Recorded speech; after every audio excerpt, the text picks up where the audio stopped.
Want to download a YouTube video on your iPhone or Android phone? In this video, I'll show you a simple method to save a video using your mobile browser.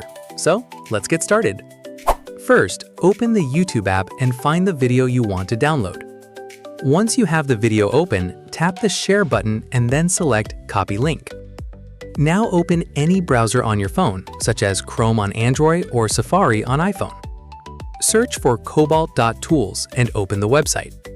But before you continue, pay close attention to the website address. Make sure you are using the real cobalt.tools website, because there can be copycat or misleading websites with similar names. Now, before pasting your video link, tap the Settings gear icon at the bottom. Here, go to the Video section. From here, you can select the video quality you want, such as 1080p or 4K, depending on what is available for that video. You can also choose the format. For example, you can select MP4 if you want the video in MP4 format. Once you've selected your preferred quality and format, tap the Save icon at the bottom. Now go back to the main screen and tap Paste and Download. Paste the YouTube link you copied earlier into the box. After that, the website will process the link and, if supported, start the download based on the settings you selected. You can also choose an audio-only option if you only want to save the audio, where that option is available. But there's one important thing you should know.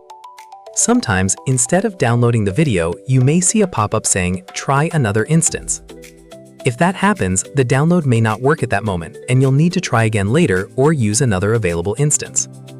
And if you don't want to wait and you want to learn another method, simply comment "another method" below. If there's enough interest, I'll make a new video showing you a different method.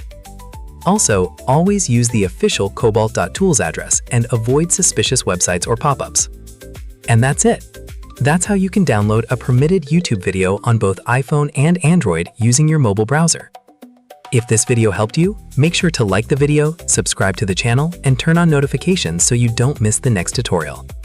Thanks for watching, and I'll see you in the next video.